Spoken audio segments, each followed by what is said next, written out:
Olá, caros alunos. Vamos começar o nosso estudo de Direito Processual do Trabalho. Meu nome é sou o professor Luiz Tadeu. Nosso objetivo é o exame de ordem, a primeira fase principalmente, mas o nosso estudo vai também abordar já uma base para vocês enfrentarem a segunda fase, aqueles que optaram pela área trabalhista, a segunda fase.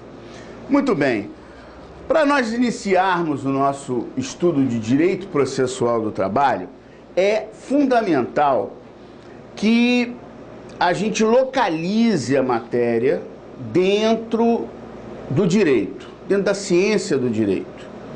O direito é uma ciência e toda ciência tem os seus fenômenos. No direito não é diferente, ele também tem os seus fenômenos, só que ele tem uma divisão de fenômenos. Vocês aprenderam isso em Introdução ao Estudo de Direito no curso de graduação de vocês. Então, se não, vejamos. Olha aqui.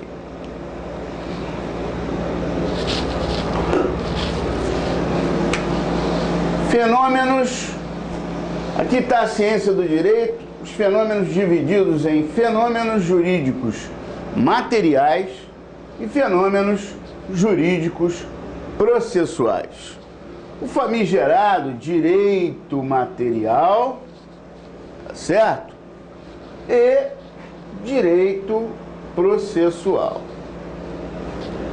Ok? Muito bem. O direito material, ele serve para regular a vida em sociedade. Tem natureza jurídica originária, de direito originário, né? Sem o direito material, fica impossível a convivência em sociedade. Vocês viram isso em Introdução ao Estudo do Direito. Os fenômenos jurídicos processuais, o direito processual, vai ter natureza instrumental, será um bloco de instrumentos, né? Um conjunto de instrumentos que vai tornar realidade prática o direito material. Quando na vida em sociedade alguém não respeita o direito do outro, se socorre do Poder Judiciário através dos instrumentos processuais para tornar realidade prática o direito material. Portanto, na natureza jurídica dos fenômenos jurídicos processuais, é justamente a natureza instrumental. Cada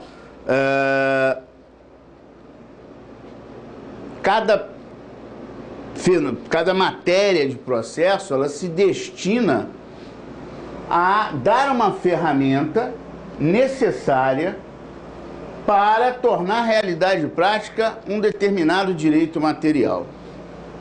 Dentro do rol de ferramentas que nós temos nos fenômenos jurídicos processuais do direito pátrio, nós vamos localizar ali a matéria processo do trabalho, direito processual do trabalho.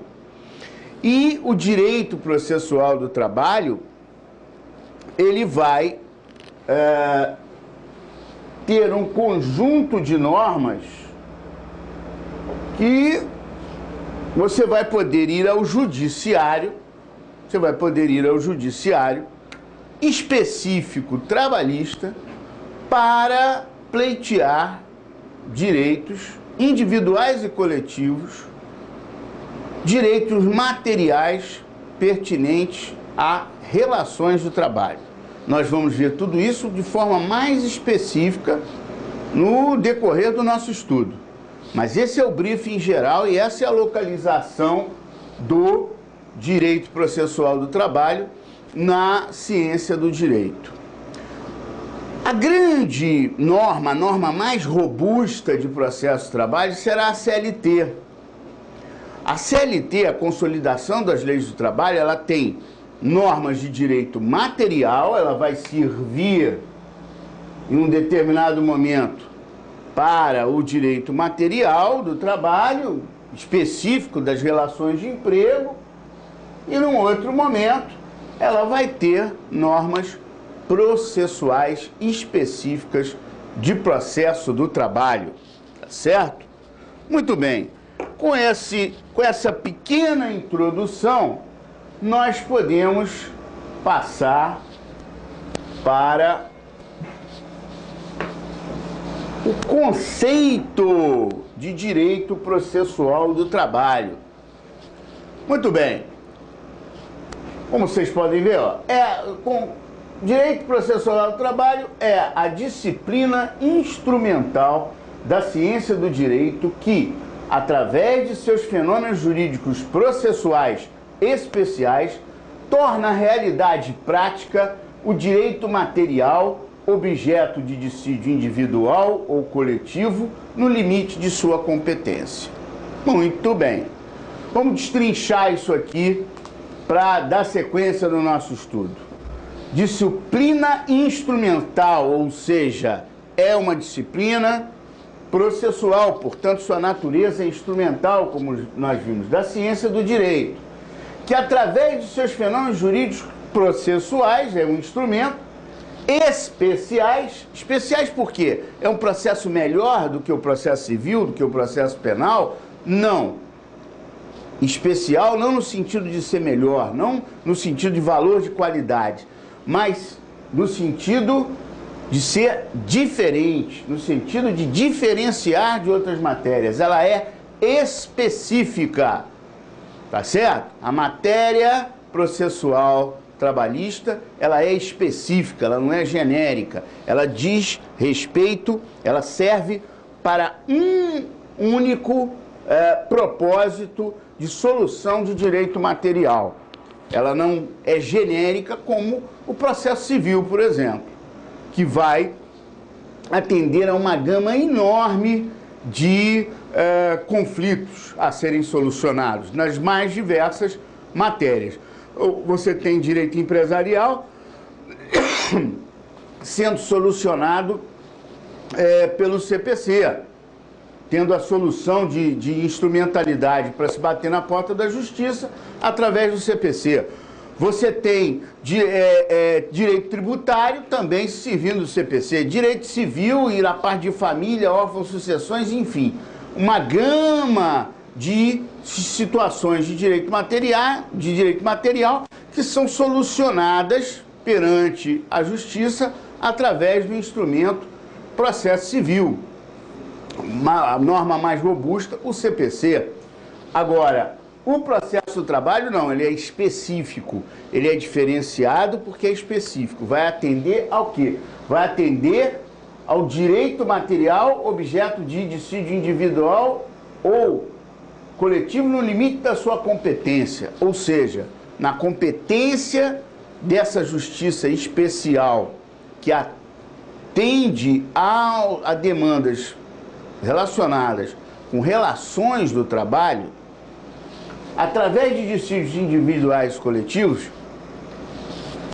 você vai ter o processo do trabalho para funcionar aí dentro da justiça do trabalho.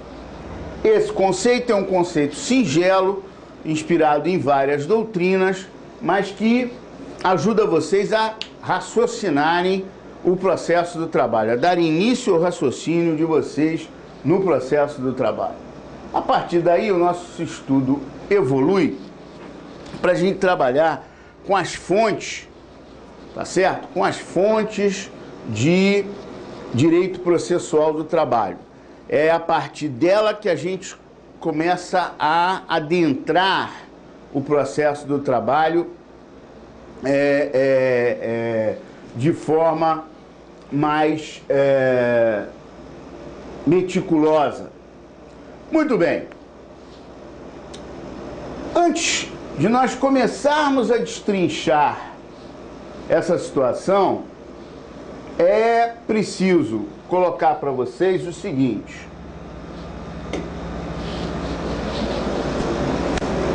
as fontes são a origem, né?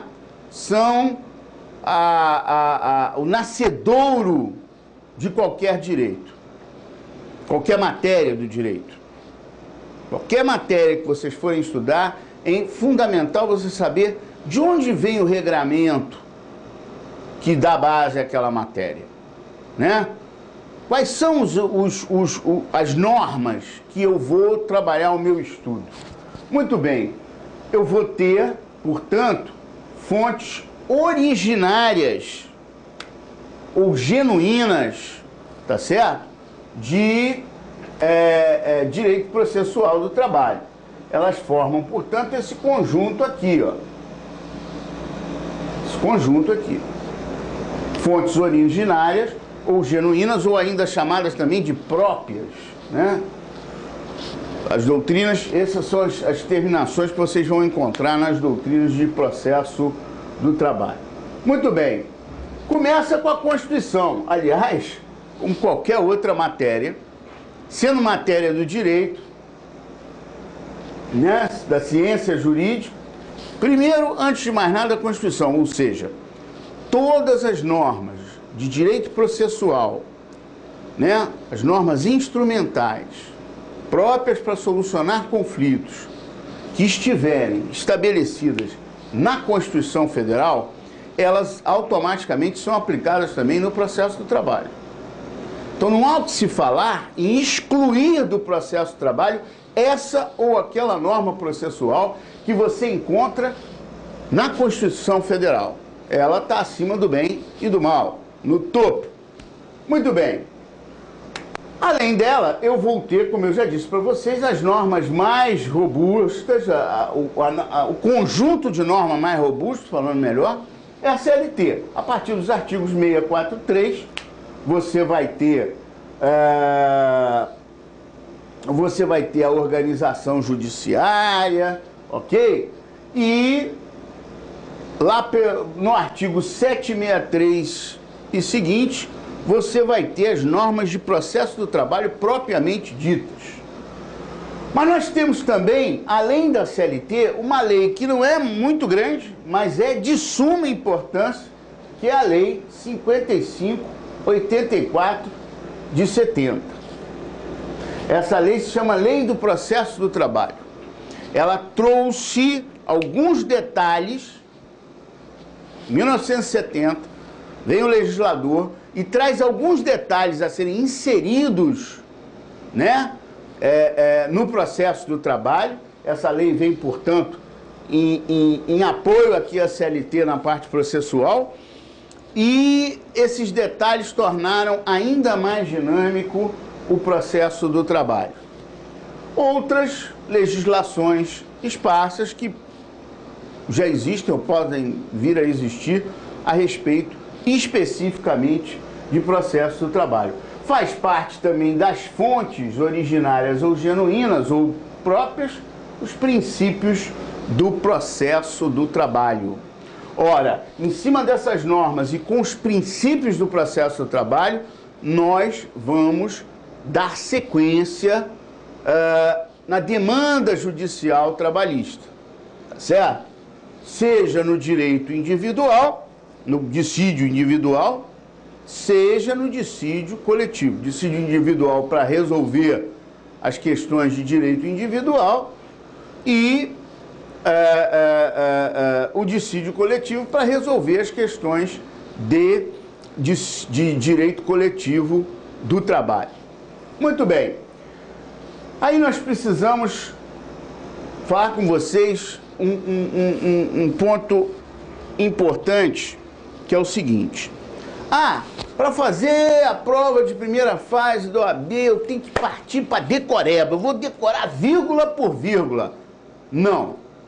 Quem faz isso é o engenheiro fazendo um concurso para a Justiça do Trabalho. Você é um bacharel de direito. Tá certo? Você se graduou em direito. Você passou 5 anos dentro de uma faculdade de direito, trabalhando a sua cabeça numa lógica subjetiva. Você não é, você pode até ter formação em engenharia antes, mas você adquiriu esse raciocínio subjetivo. Se você quiser fazer a mesma empreitada que o engenheiro faz para enfrentar provas de múltipla escolha com conteúdo jurídico, você vai se dar mal. Isso vai ser um caminho muito difícil.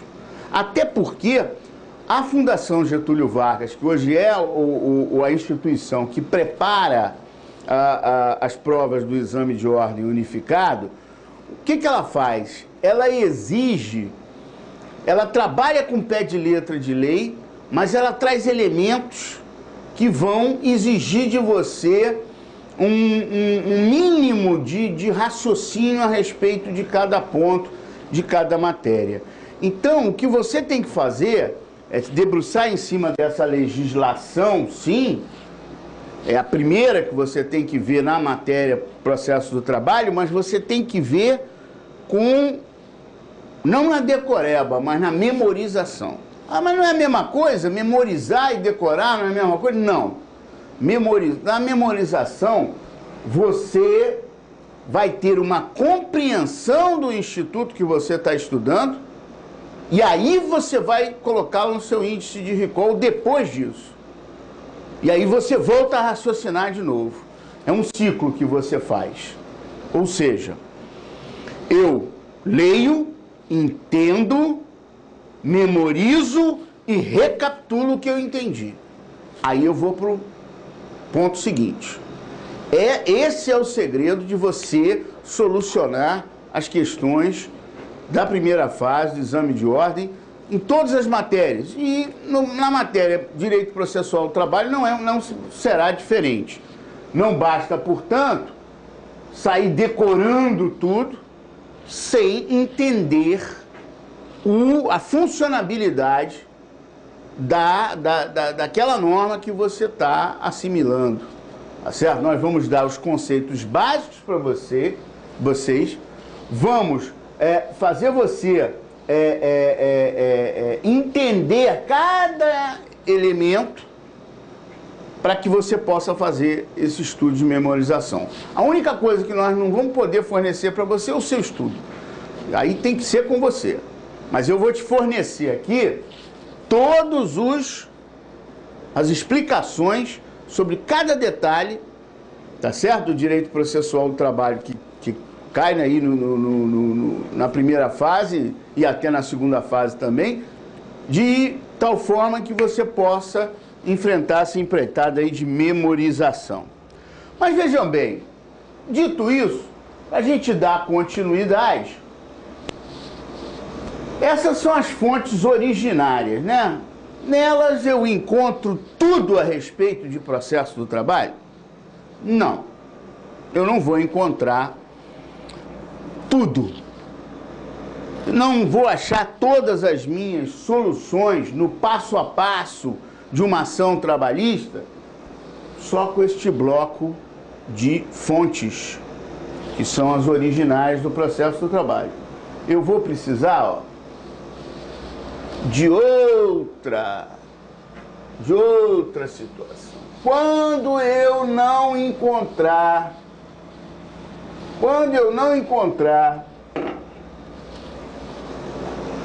uma fonte originária, genuína, própria do processo do trabalho, naquele rol, naquela caixa de ferramentas, vamos funcionar como uma caixa de ferramentas.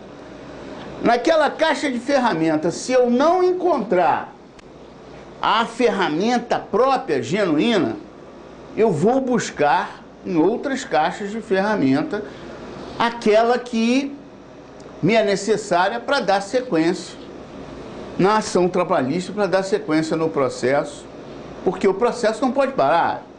O operador do direito ele vai ter que chegar a uma decisão com relação ao conflito que foi apresentado ao judiciário. Muito bem, se eu não tenho uma fonte genuína no rol de fontes do processo do trabalho, eu vou para as fontes subsidiárias e vou seguir aqui a alma do processo do trabalho. Qual é a alma do processo do trabalho? Aplicação subsidiária do processo comum no processo do trabalho. Por que a alma? Porque é aí que eu encontro todas as soluções que eu não encontro dentro do processo do trabalho.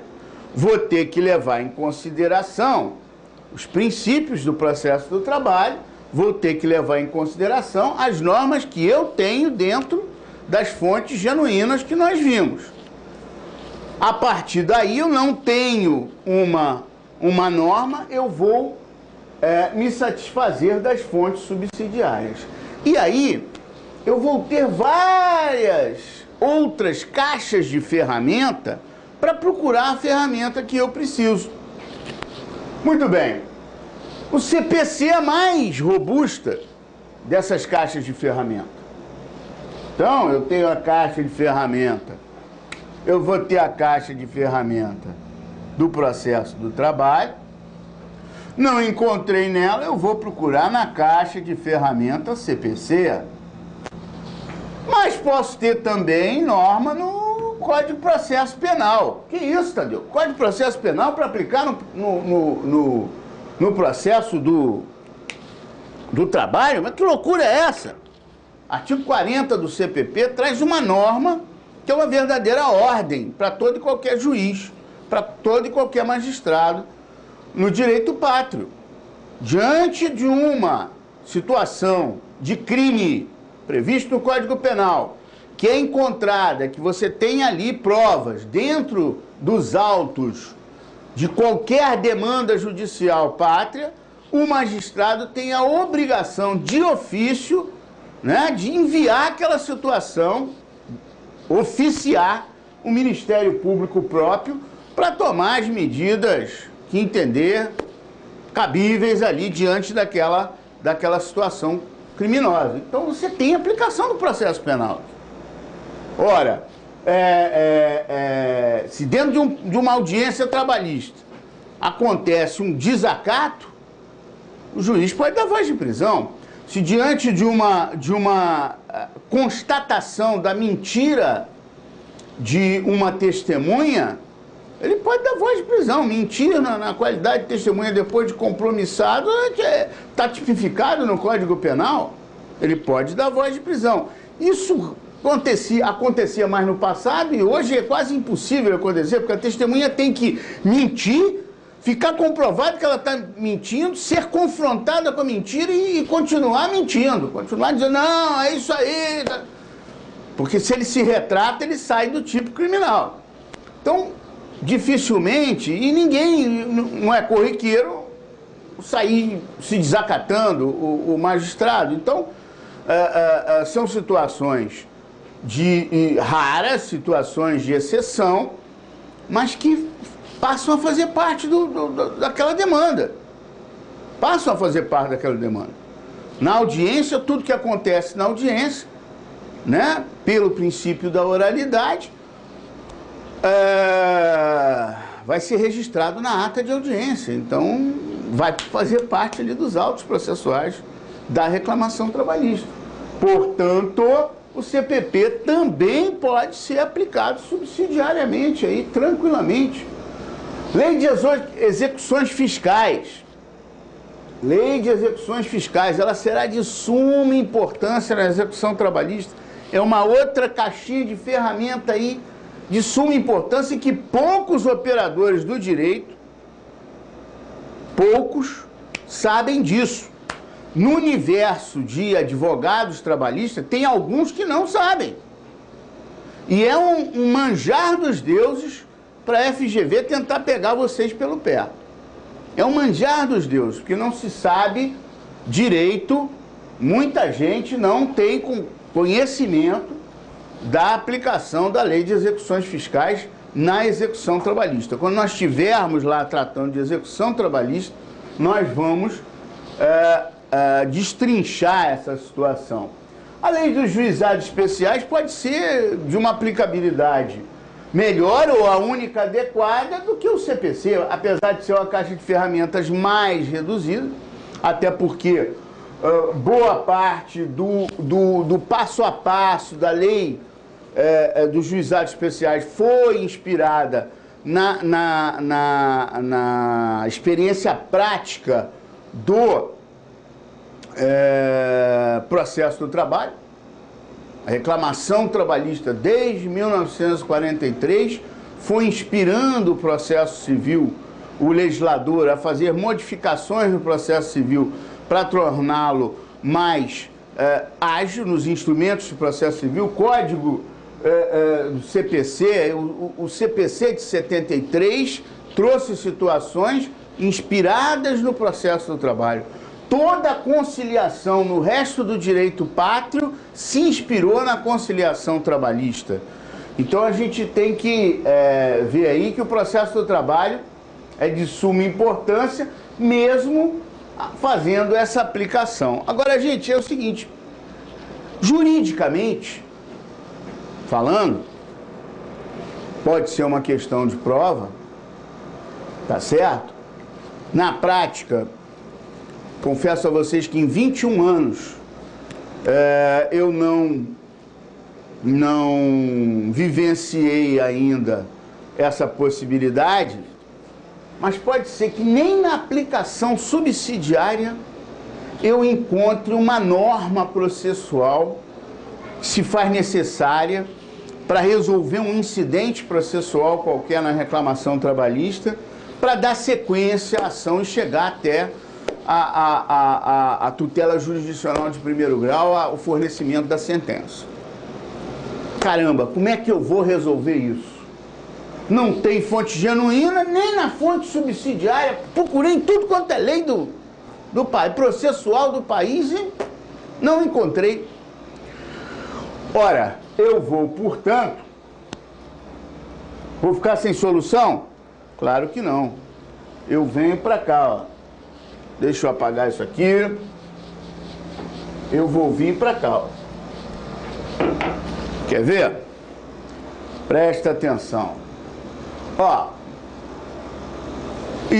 Não. Tô voltando, pô.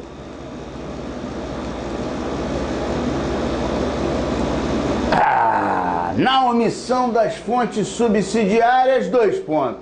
Artigo 8º da CLT. Opa, peraí, Tadeu. Artigo 8º da CLT? Não pode ser. Artigo 8º da CLT faz parte da primeira parte lá da CLT.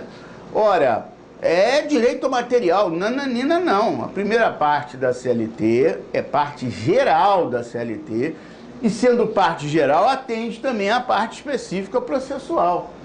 Nós vamos nos socorrer dos instrumentos previstos ali no artigo 8º da CLT. O mais importante deles vem encabeçando a jurisprudência, o direito súmula e as súmulas do TST, as OJs, tá certo? Do SDI 1, do SDI 2, seção de dissídios individuais 1, seção de dissídios individuais 2, do TST, são normas assim, regras, né? Normas não, mas regras robustas, parâmetros robustos para nós solucionarmos questões que não estão previstas na legislação nem específica de processo de trabalho, nem nas fontes subsidiárias, tá certo? Depois disso eu vou ter doutrina, eu vou ter analogia, né, com outra legislação qualquer que tenha, que não seja específica para o assunto, mas que eu vou dar um tratamento análogo, me inspirando nessa legislação, lembrar sempre que analogia com lei, tá certo? A equidade, o juízo vai, né, colocar na balança da justiça e tentar resolver de forma equânime aí para as partes no processo, sempre lembrando que muitas vezes, né, na maioria das vezes, a parte mais fraca vai ser a do trabalhador, ele vai ponderar isso tudo junto com princípios e normas gerais de direito processual e os princípios específicos, nós já vimos, que tem que ser considerados aí, de processo do trabalho, usos e costumes o quê? Processuais. Terão que ser usos e costumes processuais, obviamente. E por último, o direito comparado, tá certo? Essa é a escala aí prevista lá no artigo 8º da CLT, que vai nos favorecer para solucionar situações processuais. Vamos fazer um pequeno intervalo. Vou beber uma água, você vai beber uma aguinha também, tá certo? Tira aí o esmaltezinho da unha, as meninas, se tá precisando tirar. Os meninos vão tomar uma cervejinha para ficar relaxado. Eu não vou tomar cervejinha não, senão vou chegar aqui, né? Só Deus sabe como. Então vou beber uma aguinha e daqui a pouquinho a gente retorna, ok? Muito obrigado.